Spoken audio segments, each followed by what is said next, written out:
It's the 757 at 6, talking local high school and college sports on your number one local sports station, ESPN Radio 94.1.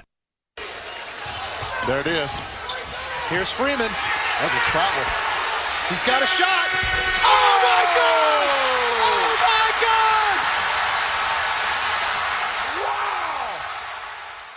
Wow! Oh, what a night that was for fans in Norfolk when Trey Freeman out of Kellam High School in Virginia Beach hit a buzzer-beating bank shot in the NIT quarterfinals against Murray State to send ODU on to Madison Square Garden in the NIT's Final Four. It's the 757 at 6 on ESPN Radio 94.1. You'll get the full call of that game from 5 years ago with the voice of the Monarch, Ted Alexander, and the Hall of Famer Dave Twardzik after we are done. But we're privileged to be joined with the guy who orchestrated the shot, Trey Freeman, here on ESPN Radio 94.1. I understand you're down in the Sunshine State. What are you up to, my friend? Hey, what's up? I'm training right now. I've been working with Gannon Baker for the last month, so we just been getting it in, really, trying to get back and get ready. Yeah, Gannon, a great one from our area there, Hampton High. Are you playing still professionally, or what's the basketball status for you? Trying to get back into it now. I took like a couple years off. I got that itch again though, so I've been grinding and trying to get it in when we can. It's been kind of hard with the COVID and everything going on, but I've been on some outdoor courts, trying to get some, workout ideas with Chris Kavinsky at ODU, talking to Coach Stead, to Coach Jones. So I've been using my resources when I can. Hey, that talent is still there. When you're young enough and that itch is there, you got to scratch it. So before we get to some more basketball topics and go down memory lane with you, give me an update. It's crazy times we've been in here with this pandemic. How are you, the family, and loved ones? Yeah, everybody's good. Just trying to make sure I do little things for my parents. My parents are a little bit older, so making sure I go to the store. It's a team effort, really, with me and my brothers. Making sure they're good. I'm doing well, so everybody's good and just taking care of everybody. Nice to hear from the guy that was the Beach District Player of the Year at Kellam High School in Virginia Beach and scored over 2,000 points in his collegiate career, an All-Conference USA first-team performer twice at ODU. Trey Freeman with us here on ESPN Radio 94.1. You're home for everything Monarchs basketball and so much more. As we're airing that game tonight from the bank shot 30 feet out against Murray State, how often does that shot get brought up to you even to this day? I think it gets brought up when like people that don't know me that well, I guess, like that's how they remember me. So just in passing, really, like my friends don't really bring it up or anything like that. But so some of my Kellam teammates do, because they remember, like, they were at JMU or whatever, and we were all getting a bunch of text messages from that game. But for the most part, it's a hit or miss a little bit. Some family members, I guess. Gotcha. Now, when you let it go, did you know it was good? It looked like it was online.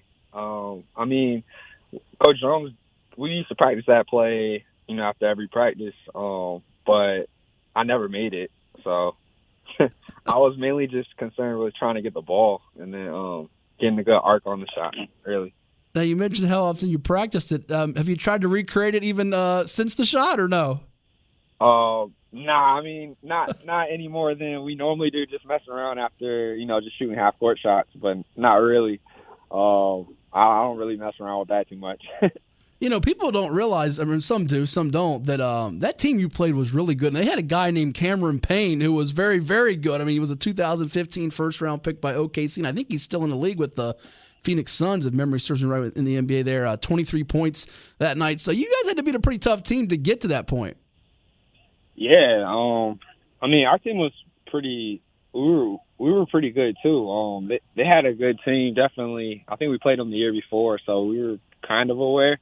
But that was my first year playing at ODU. I was a redshirt the year before, so that was my first time actually getting some game time. But our team, we had a lot of talented guys still playing right now. John Arledge, Richard Ross, we had Ambrose, Aaron Baco, Jordan Baker, Javante Douglas. We had a pretty deep squad to say that we all kind of clicked in 1 year.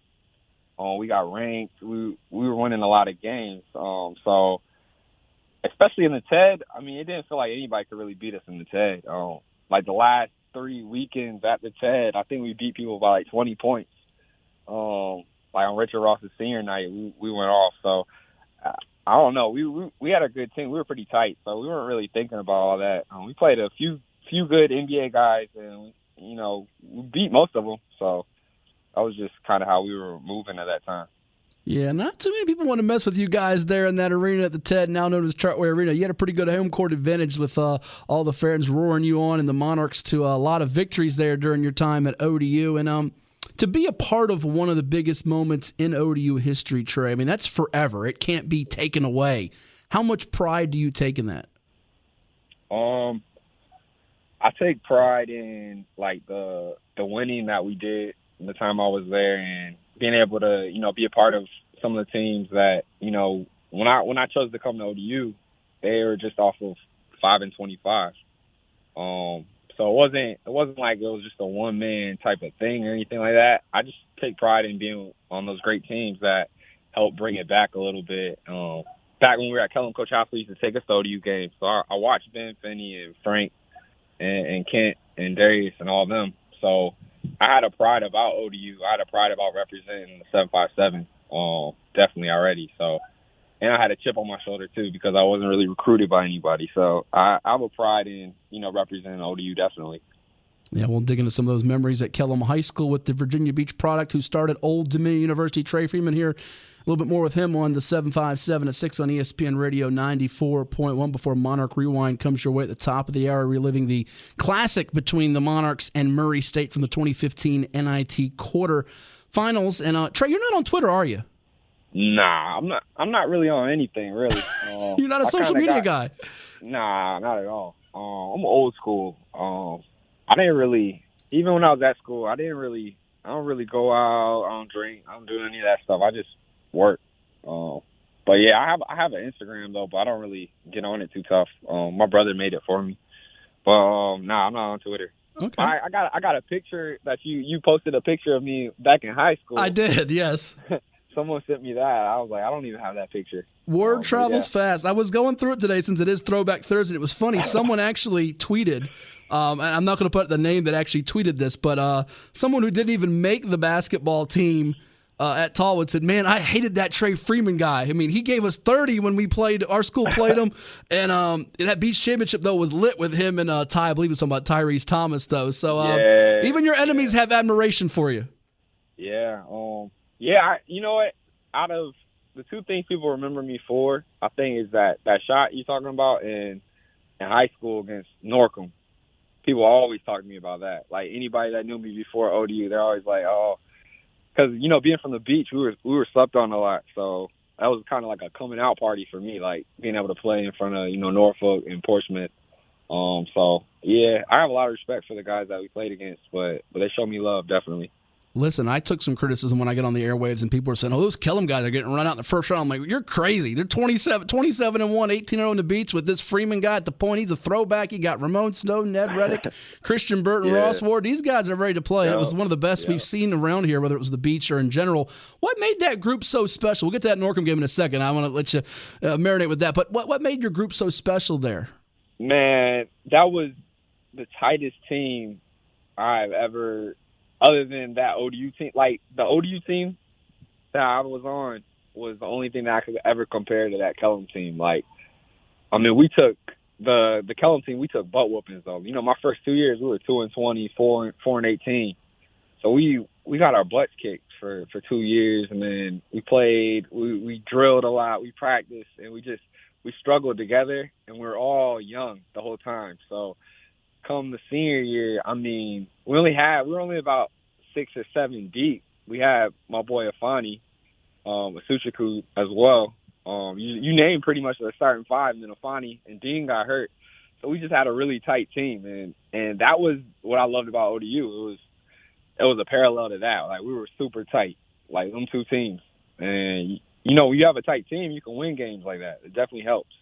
That's all about chemistry. I can still hear Coach Hassel screaming, "Come on, hard to spell out last name, but he was a key guy for you off the bench as that spark plug as well. Do you think more, Trey, about the 27 wins that year or the one loss, which came at the hands of the nationally ranked Norcom team you mentioned, 54-53 to Scope? You guys are up 9 in the third quarter and a two-time state team, a legendary team. How much do you think about the wins more or that one loss that burns inside you? think at this point, it's pretty a long time ago. I mean, for the longest time, I felt some type of way when I drove past the Scope. So, and I was going to ODU. So, when it comes to that team, I think about the whole process. That's what I think about at ODU as well. I think about, with my Kellam team, I think about, our workouts with Coach Strasbaugh and, Coach Hassel teaching us, that read and react offense. I remember, when we installed it from the flex offense to that. So I remember that part of it. The loss definitely hurt because I thought we were going to win state, to be honest with you. And same thing with ODU. I remember playing Coach Zip one-on-one. And, when I first got there, I remember, playing on the white squad, the practice squad at ODU. I remember everything that went into it. And then the games just were so special because you put all that work into it. You just were ready. It was just second nature. So that's my experience. And then with Kellam and ODU, at the time, we had a lot to prove.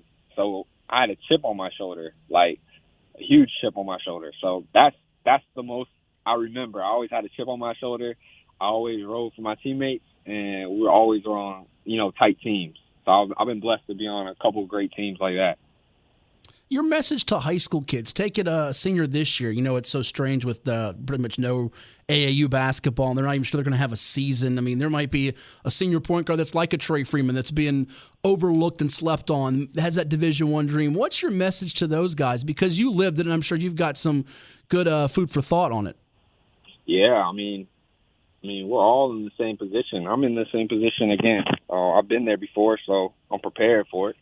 But the thought process of, you need to outwork everybody. Nobody's going to hand anything to you. It doesn't matter, how nice you are. None of that stuff matters. For me, in high school, I thought I was better than, the recognition I was getting. So for me, I just stayed in the gym, man. My brothers worked at the rec center. So I was at the Princess Anne Rec Center every day. Whatever I learned in practice, I would do it by myself. I would make sure I got my shots up, and then I would play with the older guys. So it's just, you got to have that mindset, man. Especially right now, it's COVID. A lot of people could be lazy right now. That's the easy thing to do. If you want to make it where you're trying to go, you have to always keep that in your mind. You got to make some sacrifices. You got to work towards it. So, I'm in the same boat right now, man. Nothing's sure. Nothing's ever sure. So you just got to work, and then your work will be paid off. So that's how I look at things, definitely. So I would tell the kids, I didn't have any offers going into my I didn't commit till my senior year. I only had one offer. So anything's possible. All you need is one door to open. One door to open, you make the most of it. I went to Campbell freshman of the year, all conference. So I went from not playing D1 to being all conference 3 out of the 4 years, and freshman of the year, my first year. So it's a mindset, man. You can't listen to everybody. You got to chase your dreams, and you kind of got to be a little crazy to do it. Because if you listen to everybody else, you won't chase anything. I have some great thoughts there, and as you're right, as you put on there, tomorrow's never promised. Absolutely spot on here. Last one for you before we do some rapid fire and let you roll, Trey. Teammates and relationships are so big. Do you keep up with many of the guys from both Kellam High School and ODU to this day? Yeah, I'm so introverted. I don't really. I kind of go ghost sometimes, but I got love for everybody. Definitely from Kellam. I talked to Ed, Chris Garner, Fonnie. From ODU, Joey Bondo, Denzel, Ambrose, Aaron Baycoat. I talk to a few guys every now and then. John Arledge every now and then. A few guys every now and then. I'm not that consistent with it. I kind of live in my own little world sometimes, but it's all love, definitely. Hey, we all got to be in a bubble at some point, especially these days. So yeah, got to stay in a little bit of bubble. All right, before we let you run here, you ready to play some rapid fire with us?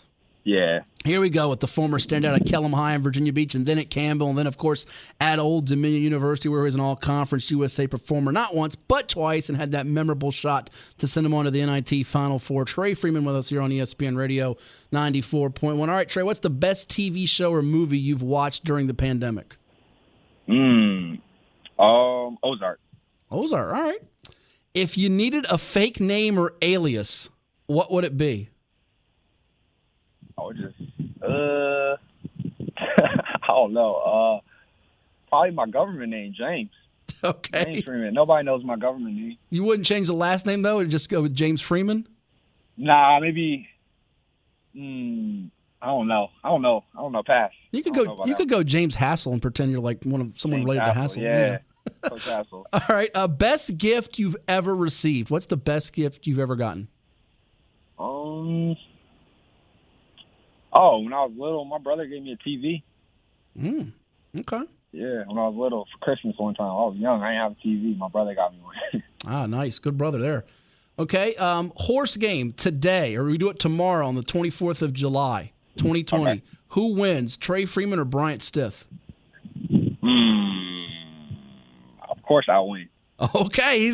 He's no joke now. I'm sure you're going to hear about this later. So. Oh, yeah. That's just, it's going to be competitive. Okay. Toughest cover for you in high school. Who was the toughest cover? See, I didn't really guard the best players. Afani did, or Christian. But the best in the beach when we were there, or just in the 7x7? In general, just in high school, during your high school career. The toughest guy was Zoto. Dorian Finney-Smith, now of the NBA's Dallas Mavericks. Okay, how about the toughest guy to check in college? Toughest guy to check. I thought a dude from Oakland was K. Felder. I thought he was really tough. Campaign was really tough to guard. I think those two. Okay. K. Felder and Campaign. Okay, a few more here. Post high school and college, who's been the hardest player you've gone one-on-one against? Post high school and college, one-on-one. Yeah. I think when I was in the D League, Jordan Crawford, he was hard to guard. Ooh, okay. He's the toughest dude I had to guard. All right. So he was kind of a rude awakening when you went up against him. Yeah, I Okay. mean, I guarded him every day too. So Okay. he was scoring at a different level. All right. Last three, late night snack. What's your late night snack? Oreos. Oreos. You dip them in milk? Yeah, if I pour the milk, I'm kind of lazy. I might just grab them. Last two. Best thing you learned at ODU was what? Best thing I learned at ODU. Coach Jones taught me so much. I never had a coach like him when it came to like X and O's. On that white team, on that practice squad, I learned so much terminology, definitely. And then defensive principles, that's what I learned the most probably at ODU. All right. And lastly, you're not on Twitter. What would your handle be if you were on Twitter? The Wolf. The Wolf. The Wolf or T-Free. T-Free. Those are my nicknames. That is the man, Trey Freeman from Kellam High School in Virginia Beach, and he started Old Dominion University. Thank you so much, my man. Be well, stay safe, and we'll keep in touch, all right? All right. Y'all have a good one.